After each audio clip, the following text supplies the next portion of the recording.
Los antiguos romanos lo llamaron Mare Nostrum, nuestro mar, siempre inspirando la imaginación y alentando nuestra ansia descubridora, cuna de la civilización occidental.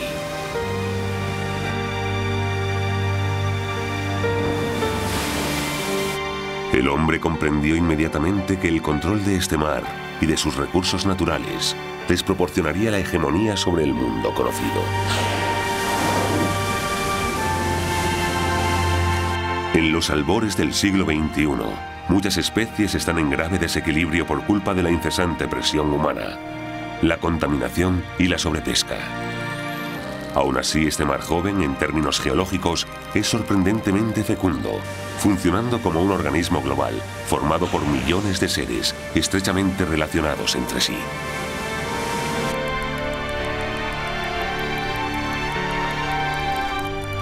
Desde los míticos colosos hasta el más pequeño de los invertebrados, forma parte de una cadena de la que cada eslabón es imprescindible para el correcto funcionamiento del conjunto. Las diversas biocenosis están estrechamente vinculadas por las variadas formas de vida que habitan en sus diferentes estratos.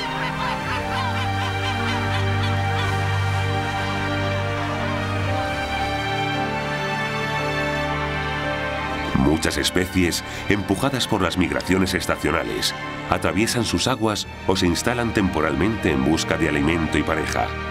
Otros, residentes, esperan las condiciones óptimas para reproducirse.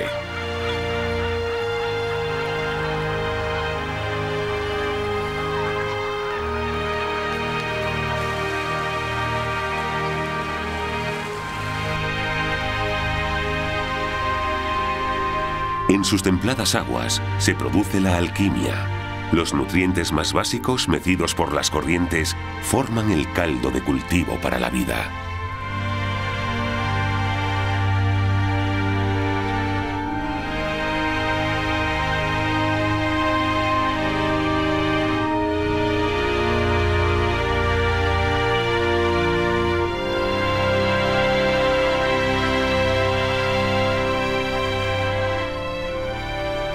Todos estos seres cohabitan formando parte vital del engranaje de un macroorganismo llamado Mar Mediterráneo, conocido en la antigüedad como Mare Nostrum.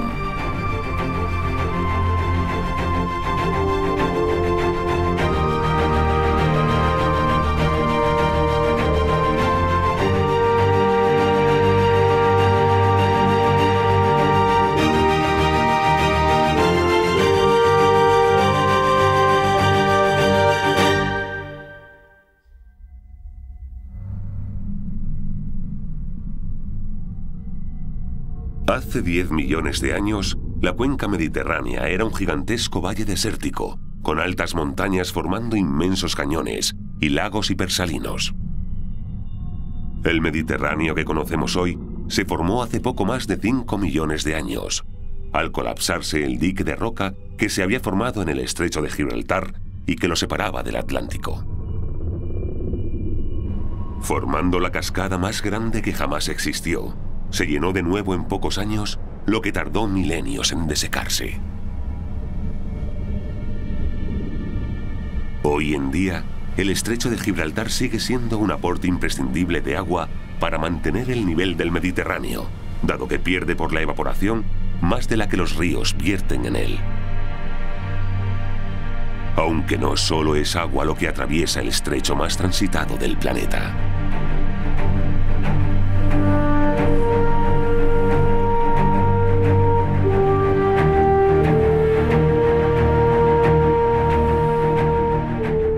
Movidos por una inercia ancestral, con su sangre caliente cargada de energía, grandes cardúmenes de atún rojo gigante entran a comienzos de la primavera hasta el interior del Mediterráneo para reproducirse. En la época de los romanos se podían encontrar con facilidad ejemplares de hasta 1000 kilos de peso.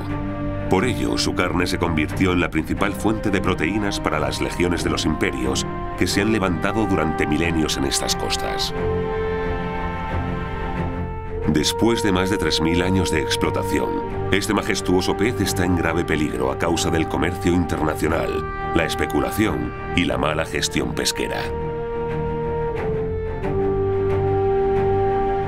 Aún así, año tras año, miles de ejemplares reproductores entran en las templadas aguas del Mediterráneo para dejar su herencia genética bajo la tutela de las suaves corrientes.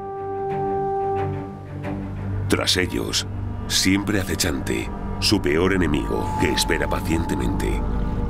Tarde o temprano todos tendrán que pasar por este cuello de botella.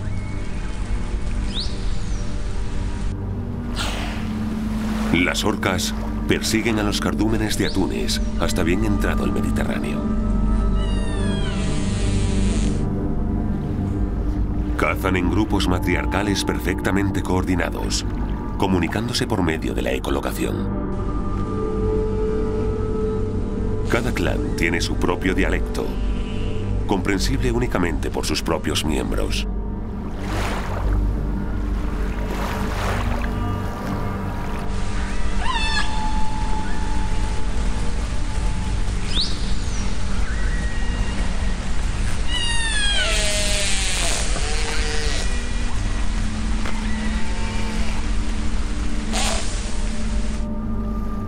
Es el mayor de los delfínidos, llegando a pesar más de 5 toneladas. Extremadamente astuto, aprende de sus errores poniendo en práctica nuevas estrategias para optimizar sus capturas.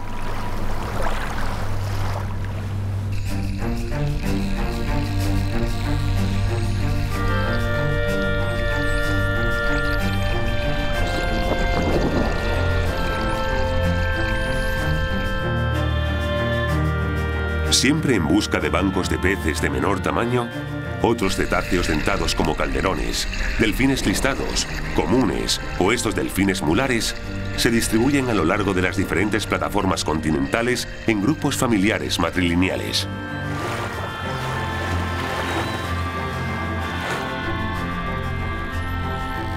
Genéticamente renovados por las relaciones entre grupos vecinos, es vital el continuo intercambio con individuos provenientes del Atlántico, por lo que el Estrecho de Gibraltar, una vez más, juega un papel importantísimo en la regeneración del Mediterráneo.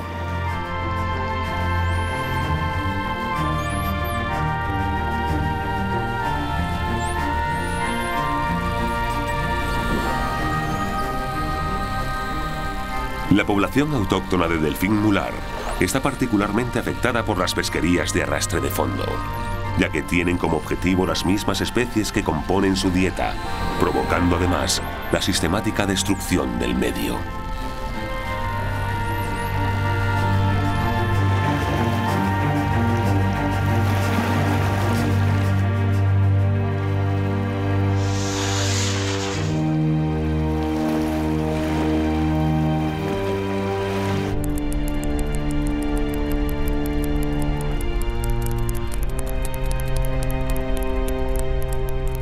Como el resto de los cetáceos, el cachalote usa una rica variedad de vocalizaciones con bajas y altas frecuencias, utilizando sus característicos clics y chasquidos para comunicarse, situarse y localizar a sus presas. La contaminación acústica y las redes de deriva son su mayor problema, acotando y distorsionando el gran azul. Este mamífero de hasta 18 metros de envergadura se aventura hasta los más profundos cañones del Mediterráneo centro-occidental para encontrar y dar caza a sus presas favoritas, los grandes cefalópodos abisales. Alcanza profundidades insondables gracias a sus prodigiosos tejidos de enorme capacidad de compresión y al órgano de Spermaceti, responsable del peculiar y colosal tamaño de su cabeza. Relleno de una sustancia aceitosa, le sirve, entre otras cosas, para ajustar su flotabilidad. Al descender, el agua fría y la presión solidifica esta materia que actúa como lastre, facilitando su inmersión.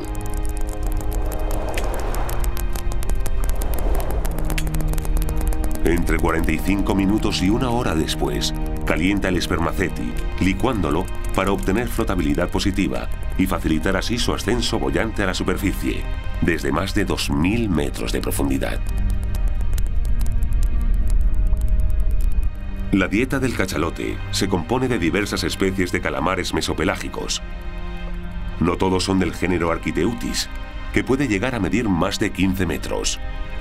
La mayor parte de sus capturas la forman ejemplares que miden entre 1 y 5 metros de longitud, como este, que escapó herido de muerte y medio triturado de las poderosas mandíbulas de un cachalote. En el mar, nada se desperdicia. Algún carroñero tendría que dar cuenta de esta masa de carne ahora inerte para transformar su energía. Pero la gran mayoría de marrajos, tiburones azules, zorros, incluso los grandes tiburones blancos que no hace tanto habitaban los espacios azules del Mediterráneo, están desapareciendo por culpa de los poco selectivos palangres de deriva.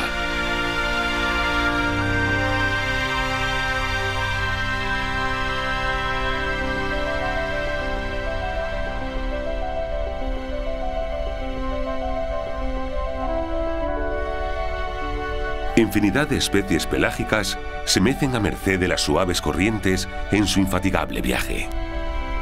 Los cangrejos planes son presa fácil en el vasto azul, por lo que buscan cobijo en casi todo lo que flote.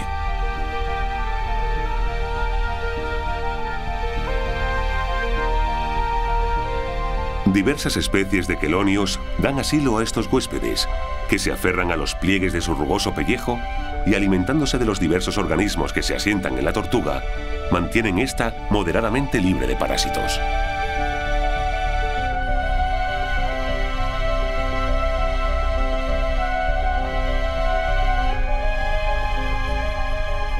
Como una isla flotante a la deriva de la evolución, arrastra en sus viajes toda una tripulación de polizones, que por su carácter cosmopolita pueden provenir de muy diversos océanos. Peces, crustáceos, moluscos, algas y la misma tortuga conforman una pequeña comunidad biótica errante en armónica simbiosis, hasta que alguno de sus habitantes crezca en exceso, convirtiéndose en parásito, lo que llevará a la destrucción de esta biocenosis a largo plazo.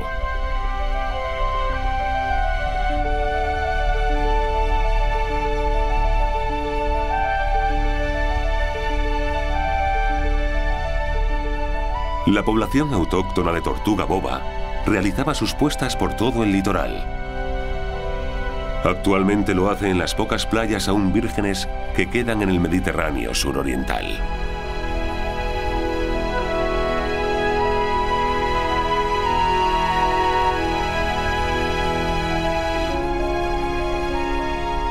Tentadas por las artes de pesca de deriva, pocas son las que llegan ya a su destino.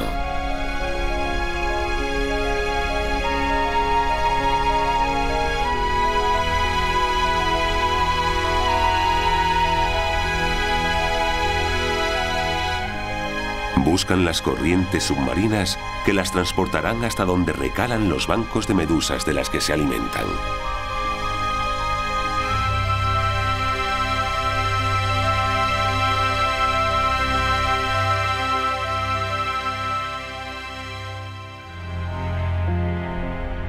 Estos etéreos seres están compuestos por menos de un 4% de materia orgánica. El resto es agua y la magia de la vida.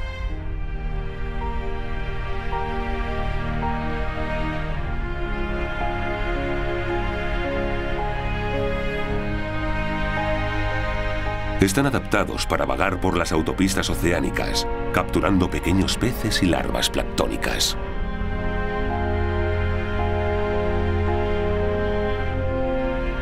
Los cnidarios, familia a la que pertenecen corales, anémonas y medusas, tienen una curiosa fase de crecimiento.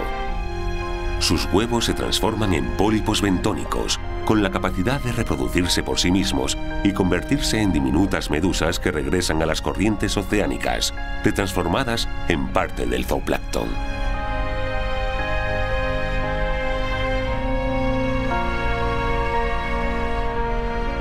Algunas sirven también de protección para alevines de especies pelágicas como jureles o serviolas, que desarrollan inmunidad frente a sus urticantes nematocistos. Al crecer, los peces acabarán por alimentarse de la medusa anfitriona.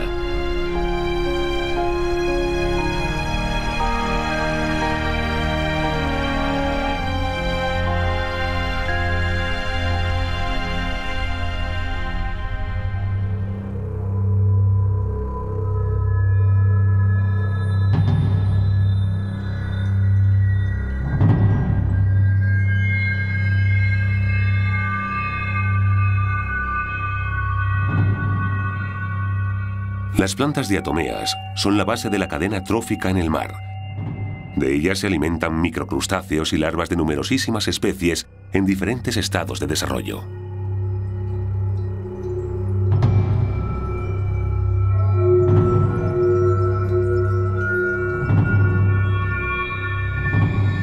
Desde langostas y castañuelas hasta atunes rojos, muchos son los que han formado parte del plancton en algún momento de sus vidas, ya sea en huevos, larva o como alevines.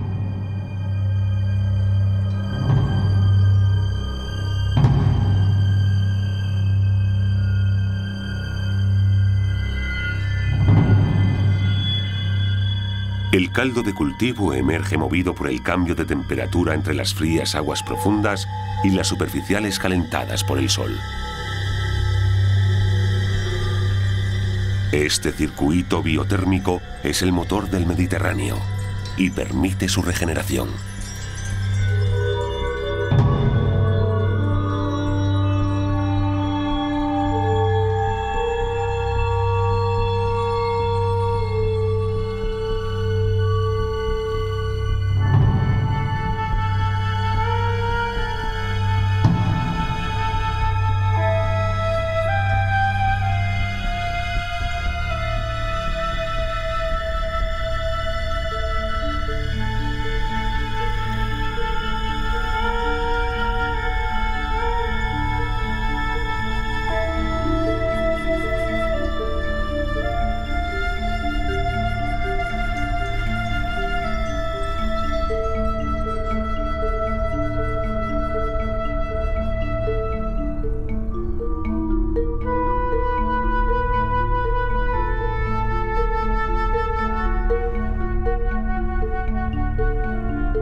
Las cimas submarinas son ejemplo del brusco encuentro entre los afloramientos de nutrientes provenientes de las profundidades con la plataforma continental, lo que provoca la proliferación de especies tanto pelágicas como bentónicas que se benefician de su privilegiada posición.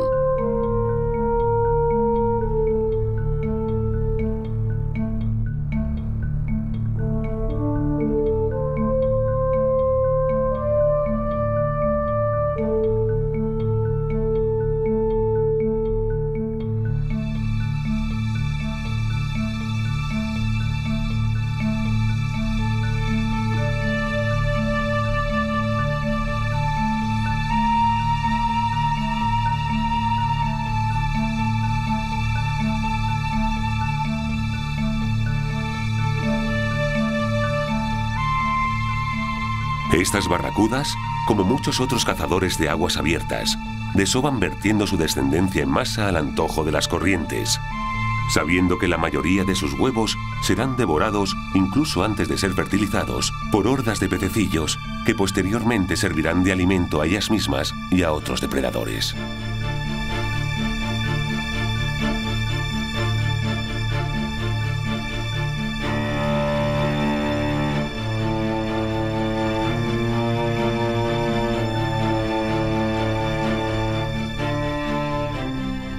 Espetones, serviolas, dorados o dentones están diseñados evolutivamente para desplazarse casi sin esfuerzo y acelerar en décimas de segundo gracias a sus robustas caudales.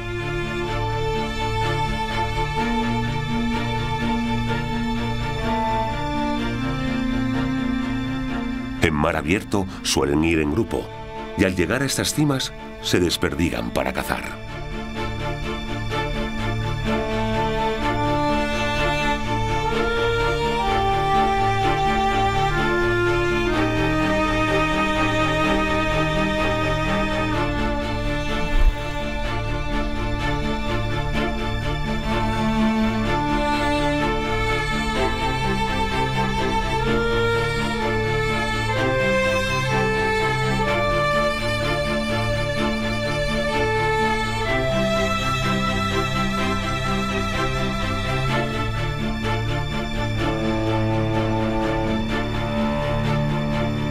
Los mantos de algas y los recovecos de las rocas son los lugares preferidos de las especies bentónicas para depositar los huevos.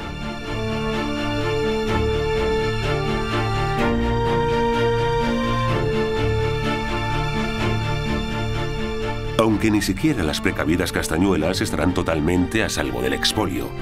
Estos talasomas han encontrado la oquedad en la que la hembra ha realizado su puesta, y ni la agresividad característica del macho evitará el saqueo. Coordinando el momento del desove, que realizan simultáneamente, las castañuelas se aseguran que sobrevivan lo suficientes para mantener la población. Con evidente éxito, dado que es una de las familias más extendidas y numerosas del planeta.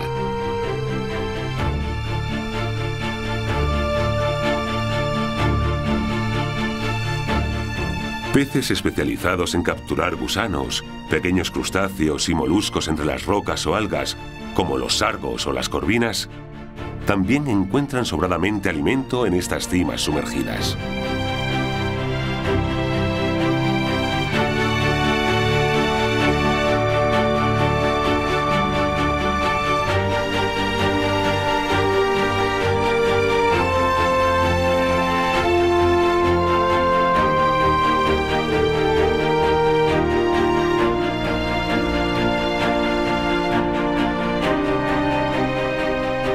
Estos fructíferos lugares donde se encuentran las diferentes densidades de agua y corrientes, con prominentes accidentes geológicos, son auténticos puntos de reunión para infinidad de especies pertenecientes a muy diversos biotopos.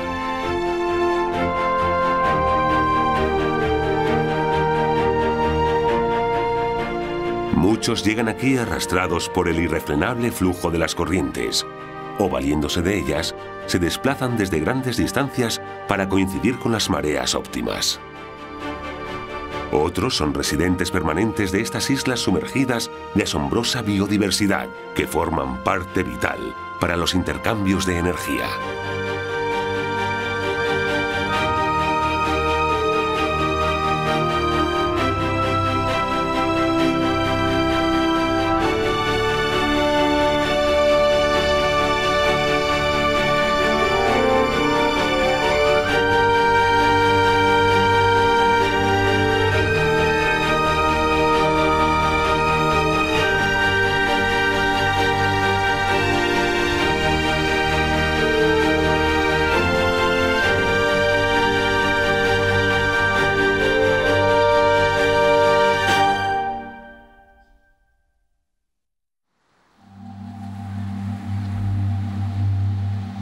En latín, Mar Mediterraneum significa mar en medio de tierras.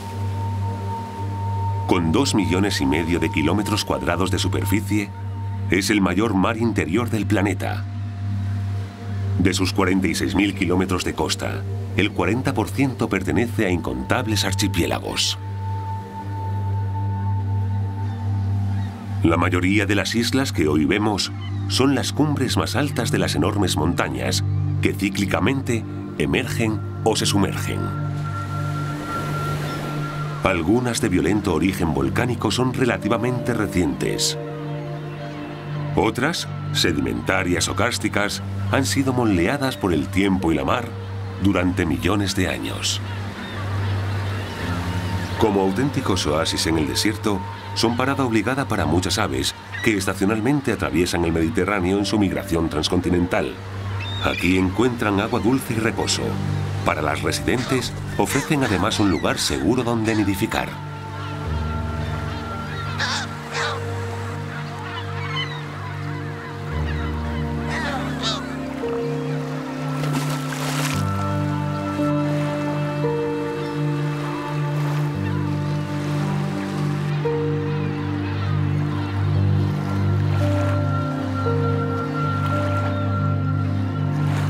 Aunque lo que vemos en la superficie es tan solo una pequeña parte del entramado biológico mediterráneo.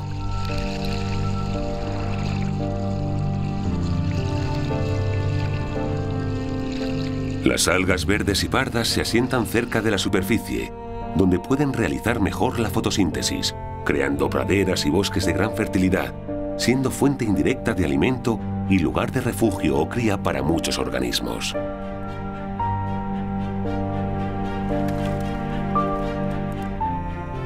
Los crustáceos, como grandes centollos o esta diminuta galatea, se adornan cuidadosamente con pequeños restos de su entorno para mimetizarse y evitar ser encontrado por algún depredador mientras se alimenta.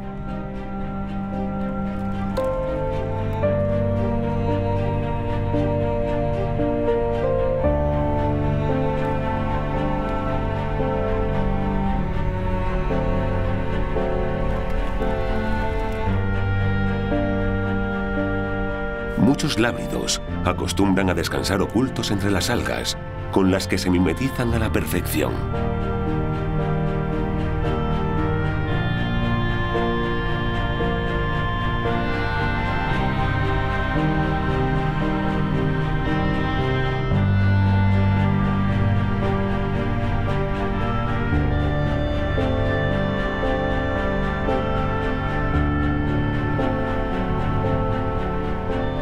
En primavera, diversas especies de tordos preparan sus nidos minuciosamente. Un solo macho puede construir varios en las inmediaciones de su territorio con restos vegetales, piedrecitas y conchas.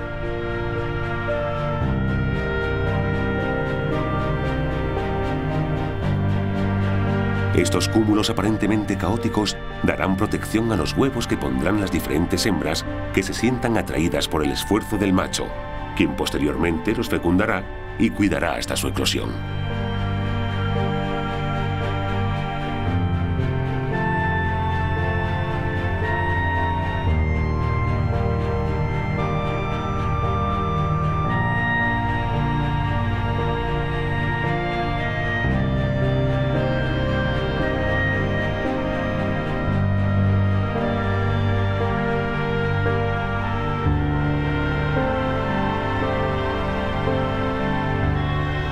Un grupo imprescindible de algas autóctonas del Mediterráneo es la Posidonia oceanica. Estas fanerógamas comprendieron hace más de 100 millones de años que para consolidarse en un sustrato debían de echar raíces y reproducirse por medio de la floración.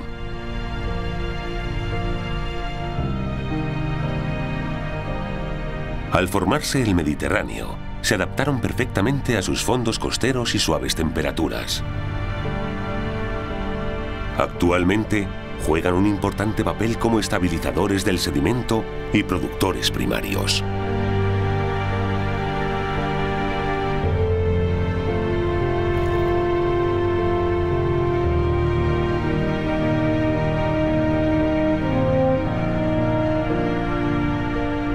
Este gran molusco está incrustado en el mullido sustrato que se ha generado por la acumulación de restos en los entramados de raíces y rizomas de la Posidonia. Firmemente anclada, la Pinna nobilis filtra las partículas orgánicas que le suministran las corrientes, de las que extrae los sedimentos calcáreos con los que fabrica su concha, que puede alcanzar hasta 80 centímetros.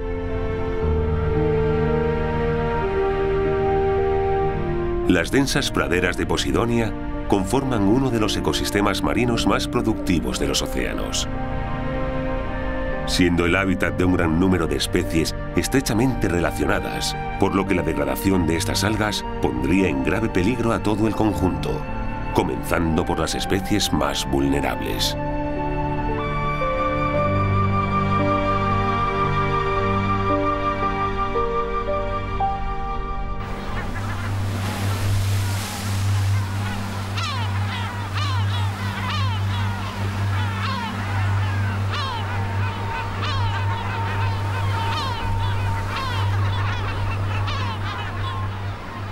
Los acantilados más abruptos de las islas del litoral mediterráneo albergan distintas poblaciones de rapaces que hacen coincidir sus ciclos reproductivos o migratorios con los de las aves marinas para depredar sobre sus pollos. Esta hembra joven de halcón peregrino busca nuevos territorios de caza.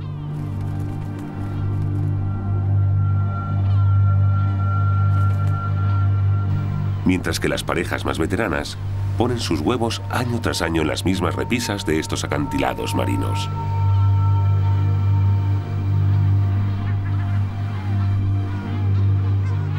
Cernícalos, halcones peregrinos e incluso el halcón de Eleonor proveniente de Madagascar se alimentan de un flujo estacional de viajeros de otros continentes Más de 2.000 millones de aves de unas 150 especies atraviesan el Mediterráneo en sus migraciones anuales, pagando siempre un pequeño peaje a las rapaces.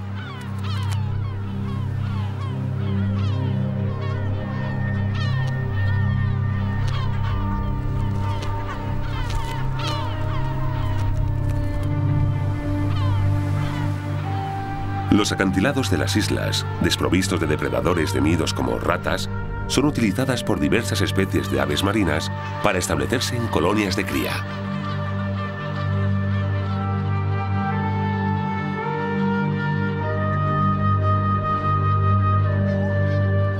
Desde comienzos de la primavera hasta bien entrado el verano, se pueden encontrar en densas zonas, nidadas en diferentes estados de gestación, de gaviota patia amarilla, el ave más extendida del Mediterráneo. Estos láridos son muy territoriales y agresivos, por lo que desplazan a otras especies, depredando incluso sobre sus nidadas. Además, se han acostumbrado a comer en vertederos tierra adentro, donde encuentran alimento todo el año.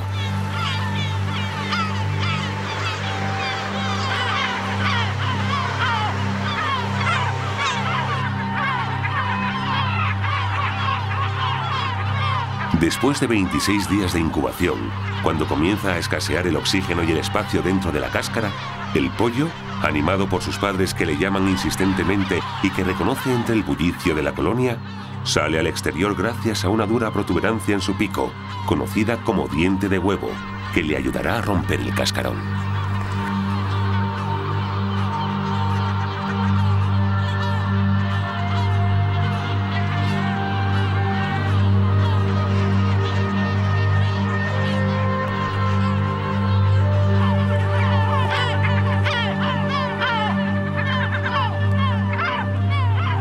Suelen tener entre 2 y 3 pollos que salen del nido a los pocos días, deambulando por los alrededores mientras esperan a sus padres que los alimentan incesantemente.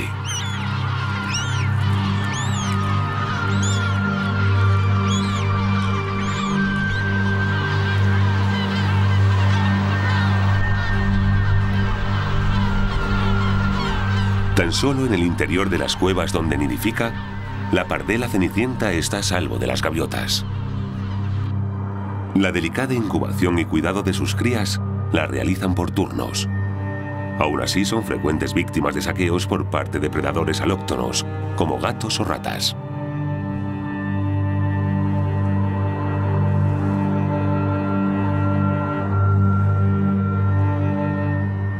Cada 8 o 10 días, siempre de noche, las parejas se relevan.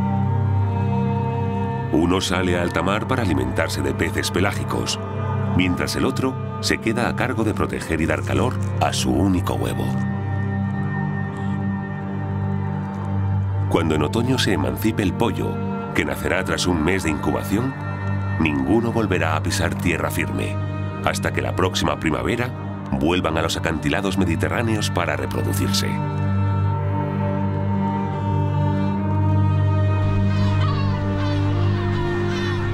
Las también cada vez más escasas parejas de cormorán moñudo tienen que estar siempre vigilantes ante la continua amenaza de las gaviotas, que no dudarán en acabar con sus indefensos pollos en cualquier descuido.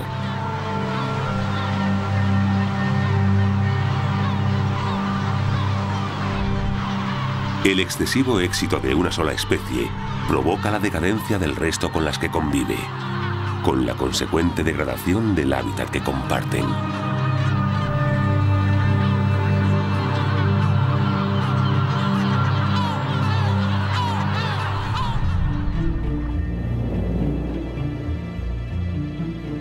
Muchas islas se benefician tanto de los aportes orgánicos provenientes de las corrientes oceánicas como los vertidos por los ríos, lo que favorece la proliferación de especies suspensívoras, detritívoras y naturalmente de los que se alimentan de ellas.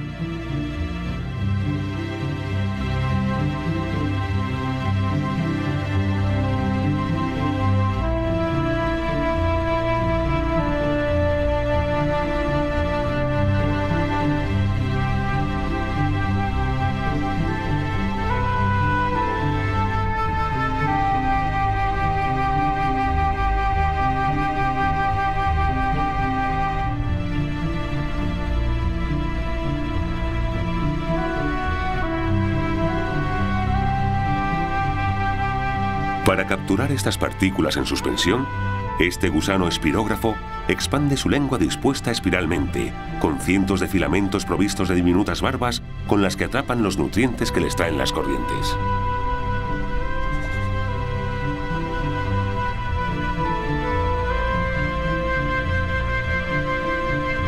Las langostas forman parte del ejército de crustáceos comedores de detritos, que infatigablemente limpian los fondos mediterráneos, desde bueyes de mar y bogavantes hasta gambas, camarones o quisquillas. Alimentándose, transforman la materia en descomposición en proteínas, dado que ellos mismos forman parte importantísima de la dieta de otros muchos.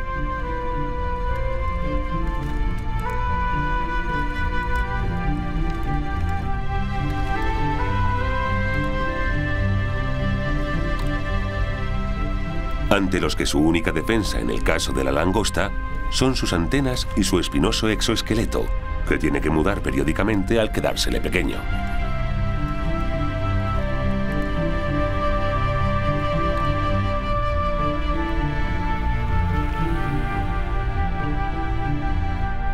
Muchos de estos crustáceos bentónicos forman parte de la dieta de los serránidos, familia ampliamente distribuida entre las que se encuentran especies de 10 centímetros de talla máxima hasta los 2 metros de la cherna, que habita aguas más profundas.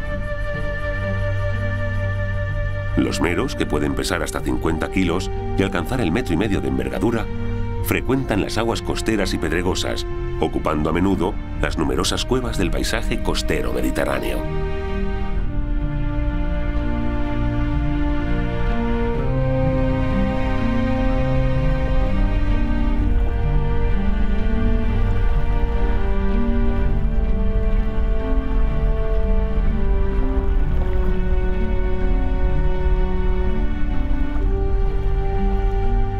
Se alimentan vorazmente de crustáceos, cefalópodos y hasta de ejemplares más pequeños de su misma especie.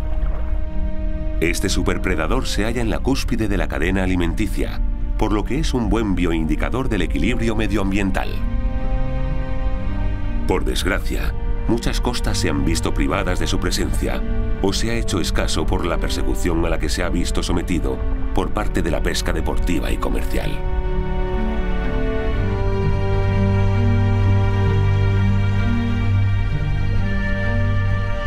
En las paredes más expuestas al hidrodinamismo, los nutrientes fluyen con gran intensidad para ser interceptados por un sinfín de diminutos tentáculos y brazos.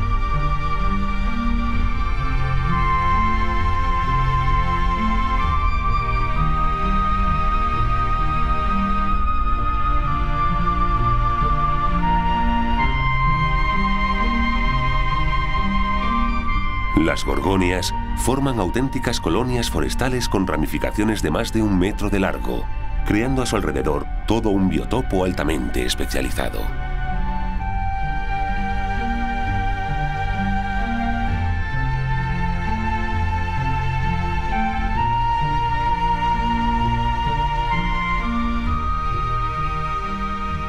Lo que parecen flores son en realidad pólipos coralinos que viven en comunidad, capturando microorganismos y partículas en suspensión. Estos fondos están revestidos por colonias incrustantes de diversas especies, algunas más expandidas que otras, que han llegado a soluciones similares para alimentarse.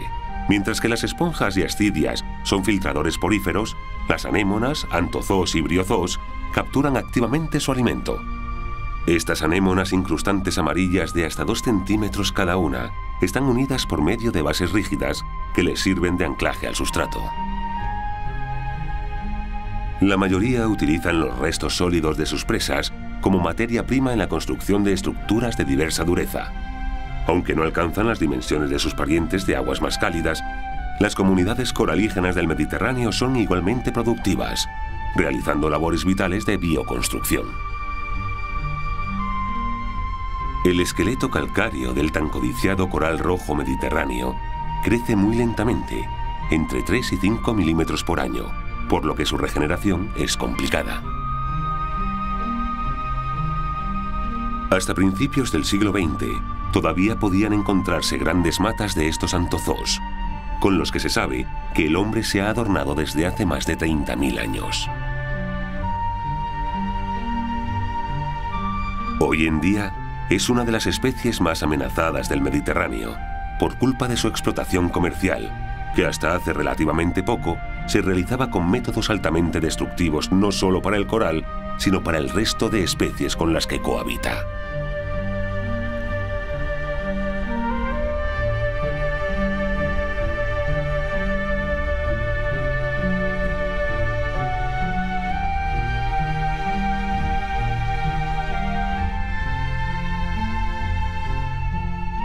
Muchas especies de peces bentónicos buscan protección entre las grietas forradas por millones de pólipos, esponjas y algas incrustantes.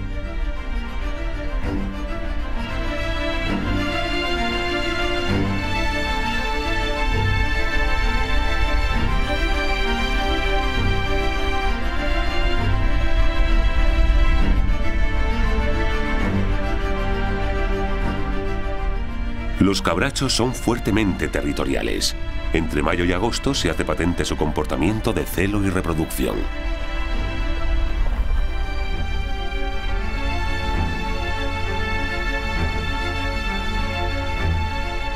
Como el mero, este voraz depredador nocturno realiza sus puestas alejado del fondo para ayudarse por las corrientes y termoclinas a transportar sus huevos, colonizando otros lugares mientras pasan a formar parte del plancton.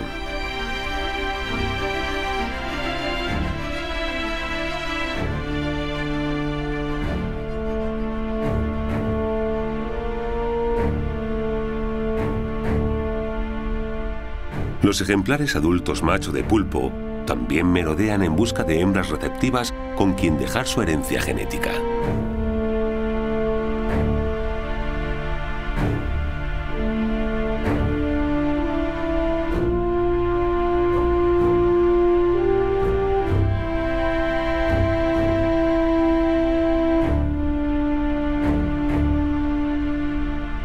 Durante sus andanzas, es normal el encuentro con otros machos con los que protagonizan cruentas batallas, dando a veces como resultado la amputación de algún miembro.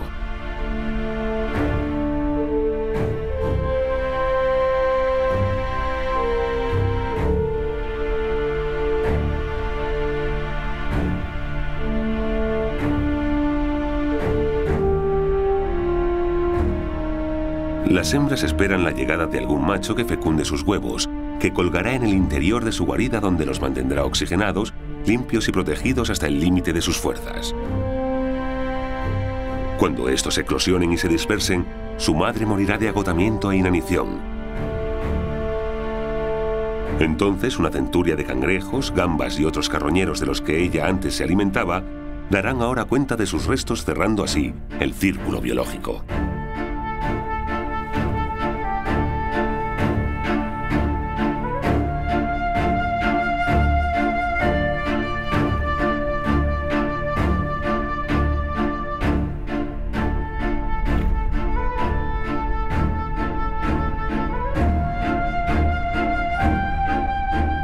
En estas aguas tan ricas en microorganismos flotantes, es común encontrar gran cantidad de parásitos en la piel de grandes y pequeños peces. Como las morenas, muchos recurren a la especializada ayuda de algunos peces o camarones para deshacerse de los perturbadores huéspedes y mantener la higiene.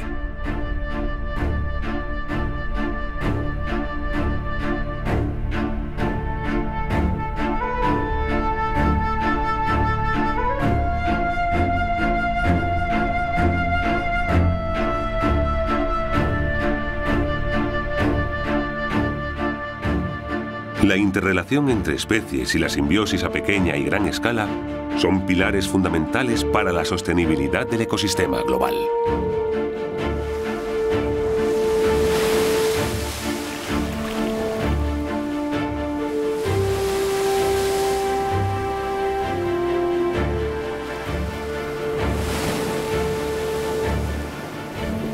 El Mediterráneo es un mar de corrientes y mareas moderadas.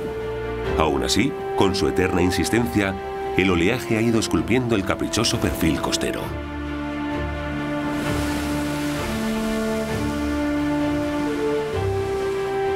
Las playas se forman en ensenadas o bahías por la acumulación de sedimentos minerales de diversos orígenes, más o menos triturados por la fuerza de las olas.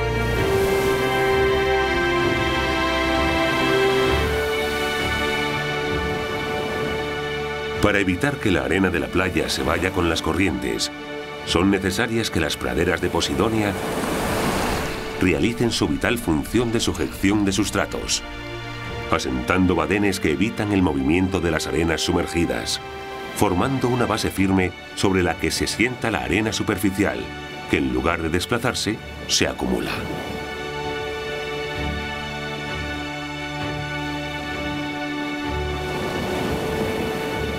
Así pues, sin Posidonia, no existirían las playas de arena fina en el Mediterráneo.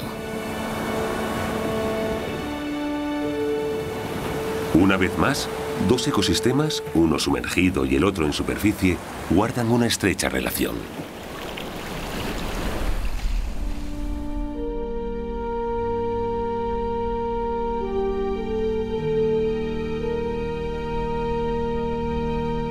Destronado ya desde hace tiempo el antiguo rey de la playa mediterránea, la foca monje se resiste a desaparecer del planeta.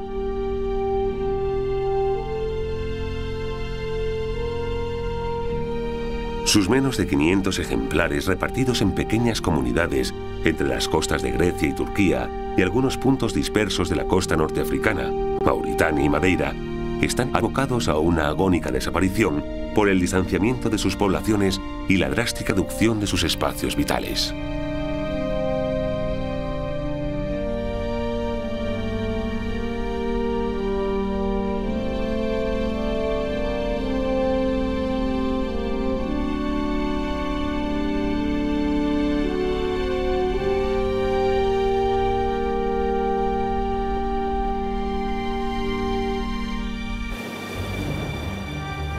Fuera del agua, las playas también necesitan ayuda para mantener la arena relativamente fija. Para ello se valen de nuevo de la importantísima vegetación, que creando dunas y bancales evitan la dispersión por el viento, dando protección a muchas aves que llegan a las costas mediterráneas para criar.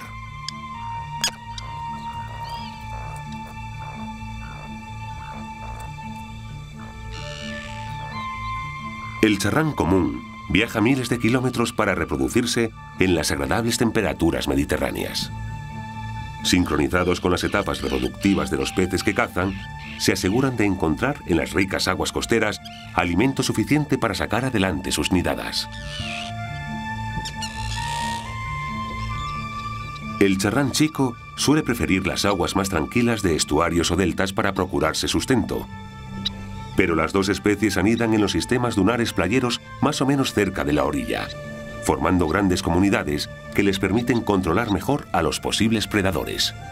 La degradación y desaparición de las áreas de costa, con las condiciones necesarias para su reproducción, afectan seriamente a numerosas especies de aves o tortugas marinas.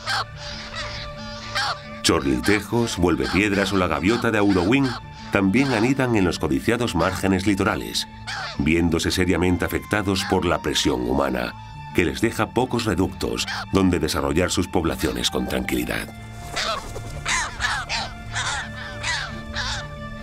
La vulnerable situación en la que se encuentra la gaviota de Audouin hace que en estos momentos sea tan dependiente de los descartes de la pesca de arrastre que la crisis del sector puede afectar seriamente a su escasa población. En este mar cerrado existe una prodigiosa diversidad biológica con un altísimo grado de endemismos estrechamente relacionados. Lamentablemente, muchas especies están en grave peligro debido a la contaminación, la sobrepesca y la devastación del medio. Durante las últimas décadas, casi hemos acabado con una herencia natural de millones de años. Pocos son ya los míticos colosos que resoplan cerca de la costa inspirando leyendas. El antiguo mar de los romanos, el Mare Nostrum, ¿acaso no sigue siendo nuestro mar? El mar que baña 3 continentes ha visto nacer cientos de culturas desde los orígenes del hombre y que aún sigue alimentándonos.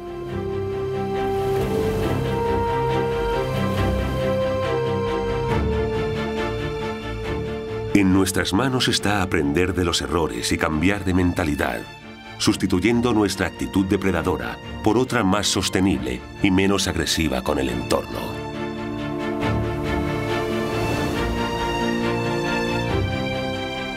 Después de miles de años proporcionando ingentes recursos a imperios levantados en sus costas y a su costa, comprendemos mejor el funcionamiento biológico de este pequeño océano. Pero seguimos sin valorar la importancia de su increíble biodiversidad, sin la cual el mar no sería más que agua y sal. ¿Y nosotros? ¿Quién sabe qué habría sido de nosotros sin nuestro mar?